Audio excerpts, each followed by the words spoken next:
Get ready for success. Leadership Strategies for Women is a show dedicated to providing practical and valuable strategies for emerging women leaders of today. It's your time to get inspired, motivated, and challenged to achieve your vision for success. And now, here's leadership speaker and coach, Ellie Nieves.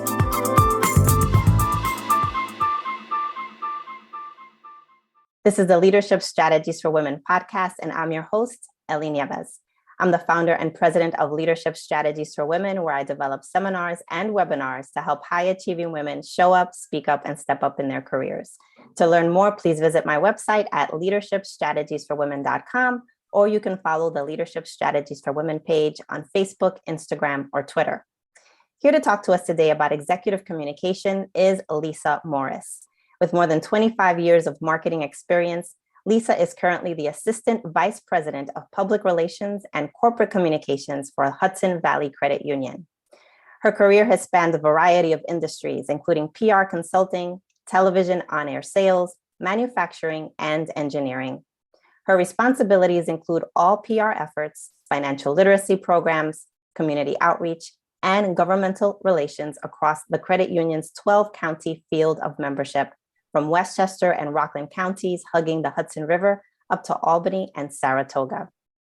A proven marketing and public relations leader, she's served many local nonprofits, including Duchess Outreach, the Chamber Foundation, Miles of Hope, and most recently, the Duchess Community College Foundation as secretary of the foundation's board. She's been honored for her community service and leadership by the Dutchess County Regional Chamber with a Community Service Award and an Athena Honor, as well as by New Horizons Resources, Inc. with their Leadership Award.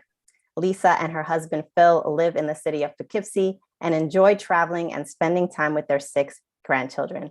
Lisa, welcome to the Leadership Strategies for Women podcast. Thank you so much for having me, Ellie. So Lisa, you have a varied background in public relations. Tell me what inspired you to enter your field. Well, when I was growing up, my grandparents tell me that they nicknamed me Sarah for Sarah Bernhardt because I was such a little drama queen when I was a little child. And I always seemed to be good at creating stories or entertaining myself or putting on a show or this and that. So I kind of feel like I've always sort of been a communicator by nature. I'm very outgoing. I like to talk to people. I like to learn what makes them tick and things like that. So it sort of fell naturally to me as I was going through high school and then college that I wanted some kind of job, a career, a future where I dealt with people. I grew up in a family that owned its own business. My stepfather had his own fish market. So from the age of 12, I was working on the weekends, pulling lobsters out of lobster tanks and things like that. And doing, I would write his books for him each week because he had a wholesale side of the business as well. So I did all his invoices for him. So I learned pretty early on, through high school, I did a lot of sales jobs and things like that, retail, as most of us do when we're teenagers. And I realized I wanted to do something along those lines, but not necessarily direct sales. So I feel like I'm much better in the public relations realm where there's so much more relationship building. And there's not as many quotas necessarily. Got it. So communication, when did you know that this was the area that you wanted to go into? I really was originally trying to go into journalism when I went into college. I went to Dutchess Community College. I'm a proud alum of my local community college. And it was actually while I was at Dutchess that I realized that path wasn't quite right for me. When I was growing up, Jessica Savage was a very famous reporter at the time. She was one of the first to break those glass ceilings in the 70s and 80s. And I wanted to be that kind of a reporter with hard-edged news and this and that. And then one day in class, our journalism teacher, who himself was only about 2 years out of college, said, okay, I want you all to write an original story this weekend. And we were kind of like, what are we going to do? And he says, well, go get a police scanner and listen for an accident and go report on it. And I was kind of like, I'm going to go to a car accident and report on a car accident. And I'm thinking, I don't want to put a microphone in somebody's face and say, wow, you just totaled your car. How do you feel? Because I think we all know they probably feel badly. But I realized that I was good at communicating ideas and stories. And so I wanted to find a way to take that into the corporate realm. And actually, after I finished my community college, since I was paying for myself the way many people do also, I decided to take a break before finishing my 4 years. And during that time, a friend of a friend suggested that I apply for a job at the credit union. And so I actually started working at the credit union when it was at the time IBM Poughkeepsie Employees Federal Credit Union back in 1988. And I went to work as a marketing assistant for a fabulous vice president who was a great communicator. And over the next 15 years, I was given the opportunity to really learn in the trenches at the same time as I went back to school for my bachelor's degree, what it's like to be a marketer and a communicator and someone in the public relations realm. So Nan was a great mentor, Nan Greenwood, and we used to call ourselves two peas in a pod. So it was the type of career really where it sort of just evolved naturally. And I learned the ropes of communicating corporate messages as well as internal messages to staff and things like that over those first 15 years. And it was a really great evolution. It was a baptism by fire in a little way sometimes too. That's great to hear. So what are some of the challenges that you've faced as you were trying to get ahead in your career? I think one of the challenges, and it sounds pretty slight, but my industry that I've chosen to be in for most of my career, financial services, is quite conservative in nature. And it's not necessarily a brand pushing brand, your bleeding edge with messaging and things like that. So it has been interesting at times, and I over my career at various companies, because I haven't just worked in financial services, but many times it's convincing the C-suite of the true importance of marketing and public relations, and having them understand, especially when many of them come from a finance background. There aren't many marketers who grow up to be CEOs, but I'm proud right now to work for one. Our CEO at the credit union actually began her career in marketing. But being able to explain with clarity and emphasis why marketing and public relations is so important to the business and what it can do to promote the health and growth of the business. I think that's challenging sometimes, was for me as a young marketer, and I think it can be for others too. So as I read in your bio, you have worked across different industries and not necessarily related industries. How has that been, being able to take your skill set and apply it to different industries? It's been really good. I left the credit union after 15 years because I was ready to try something different. And for a couple of years, I actually sold products on one of the large cable shopping networks. I was a brand distributor and demonstrator, and that was absolutely one of the most fun jobs I've ever had in my entire career. Wasn't necessarily the best way to make money. And so my husband suggested that perhaps I might want to pursue that corporate angle again. So I went back to work for actually a manufacturing firm. And I remember that when someone approached me actually to come work for them, it was a gentleman I knew in the community. And he took me to lunch and he threw the company's brochures across the lunch table. And he said, and pardon my French, "These are crap. I need you to fix them." And I said, "Really?" He goes, "Yeah." He says, "I've seen what you can do at United Way and other things that we worked on together." He says, I need you. So I went to work for Rick and the manufacturing firm. And that was really the first time that I realized that all of the skills that I had learned over the years are transferable. And the idea of communicating clearly, telling stories that are bringing your products to life and giving people a reason to understand how and why they need them in their lives is transferable across any industry.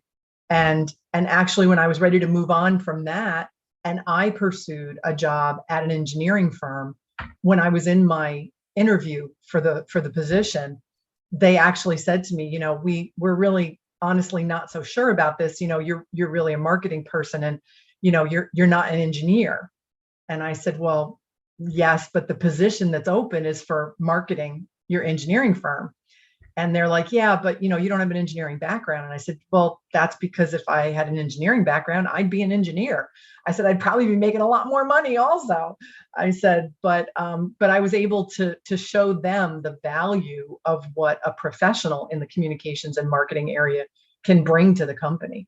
And it's been fun breaking down those misconceptions sometimes with people that don't understand that those types of skills are transferable. So how have the skills that you employ with your, let's call them clients or your employers, been transferable to your own leadership development? How have you used it to get ahead in your own career? That's a great question.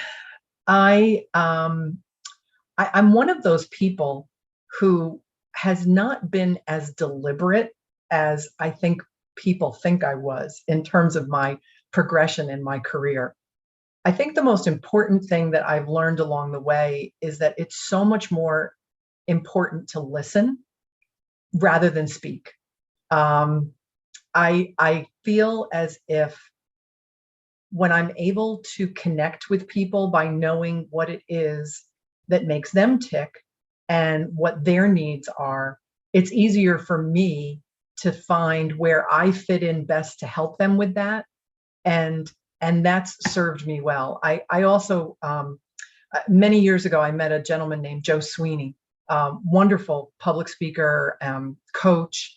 He actually was one of the first people to help sports figures get their multi-million-dollar contracts for endorsements and things like that. And he wrote a book on networking that talks really about servant leadership.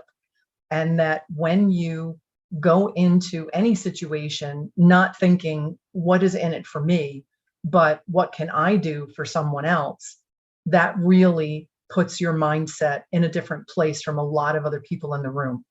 And I have always found that what goes around comes around. And so when I'm kind to people, when I'm good at listening, when I'm good at providing them what it is that they need, when I'm in a position that I need something, I have a bunch of people that I can count on that can lift me up and move me ahead. So do you have any executive communication tips that you could share with our listeners that you think would be instrumental in helping them get ahead? Wow, there's so many, but I really think one of the most important things is you have to know your audience. And you have to understand not only what it is that you want to tell them, but how you think they will receive that information best. I've worked for people who love email. That's the only way they want to communicate with their staff. That's it. And in some respects, that's okay.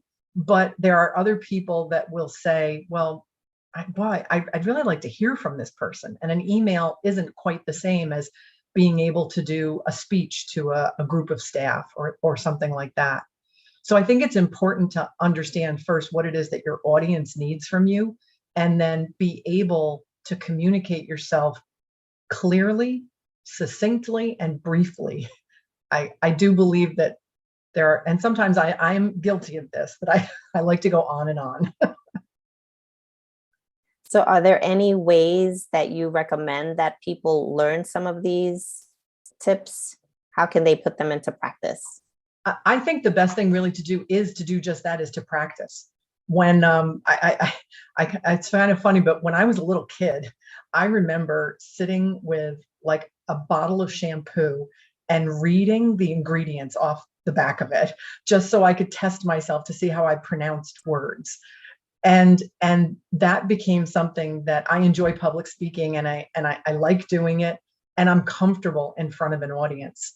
I think that when you are a communicator, especially in a leadership position, you need to find a way to get yourself comfortable with doing conversations both as one-on-one with people, in small groups, and in large groups. And I'll admit, not everyone is a great public speaker, but I do believe that people can improve in how they communicate, especially when they're doing public speaking, by simply practicing with someone who really will give you some good feedback.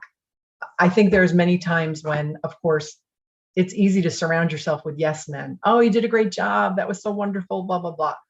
It really takes a good leader to be able to take criticism and put it into action without feeling as if you're being criticized. Criticism really should be something that makes us grow. And I think that people really they don't take advantage, I think, as often as they should, of listening to what others think about them. Great advice. So you recently coordinated a women's leadership conference for the Hudson Valley Credit Union. Yeah. Why do you think it's so important for us to host these types of conferences for women in particular? You know, it's so interesting because I think to myself back, 20, 30 years ago, one of my mentors was a much older woman in the financial services industry. And I was blessed to know Liz for the last 25 years of her life. And I think about her career in banking in the 70s and how things are so different. And yet in some instances, things haven't changed. And the credit union started to do our Women in Business conference 4 years ago. And it's grown every year, even despite the pandemic and the fact that we had to go virtual the last 2 years. But there really is a desire for women to connect with each other on a business level, on a professional level, to really help lift one another up. And I think that that's been such a great message that we've all learned at the credit union from hosting this. We felt there was a need. We weren't quite sure exactly how it would stack up. We know there are other groups that have put together women in business type sessions. But the fact that we got a bunch of people in the same room who are from all different professions, who also were at all levels of their careers. Some were entrepreneurs, some were those just considering, should I start my own business? Do I really want to take the leap? And others, like myself, have pretty much worked for corporations all their entire careers. But when you get a bunch of women in the room like that, it's fantastic to see how much they're willing to share with each other, and the lessons that go back and forth, not just from the speakers that we provide. We were so lucky to have you on our leadership communication session, but just the interaction with the players in the audience. It's really great to see, and there is still a need. I hate to say, we're not at the top of every single industry yet. We're getting close, but. Yeah, that's great. That's great. So you and I had an informal exchange about how you feel that you are in that part of your life now where you're thinking about the future, where you're thinking about what would happen after retirement. And you were thinking that perhaps getting to retirement is not a place where you see yourself stopping from engaging in meaningful work. Tell us about that. Tell us about how you're thinking about your future. Yeah, it's kind of funny because I've been fortunate enough to have a long enough career at the credit union that technically I can retire in like under 5 years. And yet I think to myself, most people think of retirement like, oh, great, I get to sleep late, I get to travel, I get to do this. To me, suddenly it's almost like it's staring me in the face like, wow, what would I do? And I've started, my husband's a little older than I am, and actually he retired last year. And I've watched his progression because his, unfortunately, was a COVID related retirement. So it wasn't necessarily planned. And he's adjusted in different ways. And we've talked to a lot of our friends in the last few years. And the thing I keep coming back to is I really think I need to develop a plan, because the people I see who have retired without a plan seem a little more lost. And it's great to have free time, but when you're someone like me who's really been in that 9 to 5 world for so many years, the thought of not having a purpose, of not necessarily knowing, not maybe exactly what I'm going to do each day, but how I'm going to make a difference. My 93-year-old mother-in-law actually says to us sometimes, she's a little concerned. She's getting on in years, and she says, "What's my purpose? Why am I 93 and why am I still here? What is it for?" And there's things that we find every once in a while. She'll tell a story from back in the day that one of the great grandchildren would be like, "I never knew you did that." And we're like, "Mom, that's a little bit of the purpose right now, being able to connect." So I look at, what I've done in the past, and, I've thought about building a studio in my house and doing some voiceover work. And I would love to be a travel blogger because I just love traveling.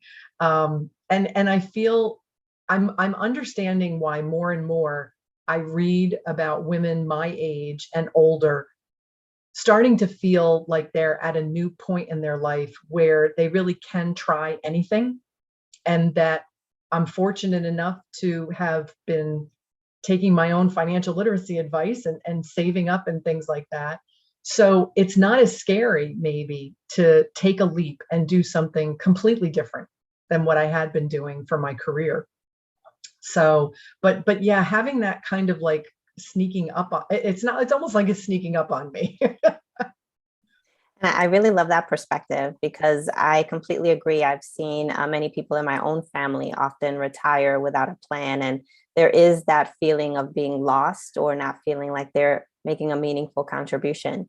And I remember a good friend of mine whose parents retired and seemed to be living really rich lives. And when I think about retirement, they're like a model for me. So the mother was very active in an investment club with other women. So she spent, much of her time, researching stocks.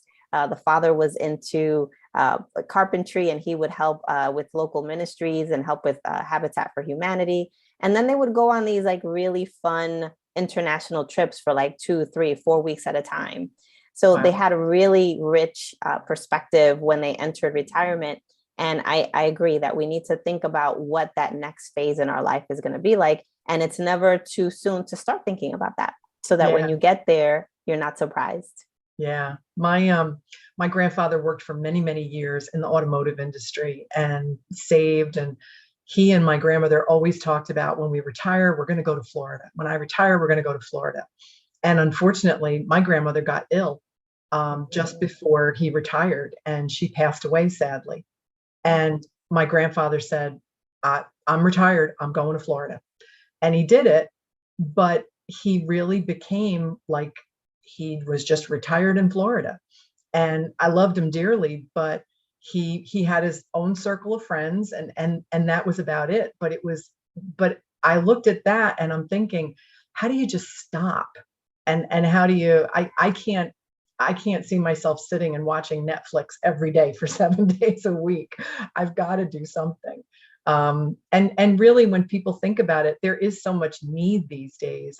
We talk about the big quit and how there's so many fewer people that are actually in the workforce these days. That's going to hit our nonprofit industry very hard from a volunteer perspective. I feel like these younger generations, that number one, there's fewer people in their generation. Number two, they're starting their families later. They have children that are in 12 different activities after school. And this is a generation that doesn't necessarily have as much time to volunteer and help these organizations. So I feel like baby boomers and the late Gen Xers, where I am, are going to be in demand for those types of volunteer positions. Absolutely. So Lisa, what's next for you personally? Oh, well, getting through the holidays. As I mentioned, as you mentioned, I have 6 grandchildren, all under the age of 10. So wrapping alone is a whole task. But I'm looking forward to next year and hopefully really getting beyond what we've all been going through with this pandemic. As I mentioned, my husband and I really love to travel, and we haven't been able to do a lot of that, obviously. And I'm not quite comfortable yet either. But just getting back out and being able to go to some places that we've never been before, and getting back into that exploration period where we can just go and have a good time. I'm really looking forward to that. And career wise, the credit union is growing exponentially. And it's amazing to me that, when I started working for the credit union, I think we barely had 200 employees. Now we have 800, 800, and we're over 6 billion in assets. And the move into our new territories that we haven't been in before, like Westchester and Rockland, moving north to Albany. I'm in my job, I have what I consider the fun stuff, because I really get to go to these communities and get to know the people. I get to see what types of nonprofits are out there helping other people in the community. And that to me is really exciting as we move forward. That's great. So how can our listeners get in touch with you? They can reach out to me on LinkedIn. I am on LinkedIn, or if they'd like to email me, they can email me at morrl@hvcu.org. It's easy. The first 4 letters of my last name, MORR, my first initial L, and it's the abbreviation for the credit union, hvcu.org. Great. Lisa, thank you so much. You've really given us a lot to think about when it comes to executive communication, and we really enjoyed chatting with you. Thank you so much for having me, Ellie, and have a wonderful holiday. Thank you. And to all of our listeners, until next time, God bless.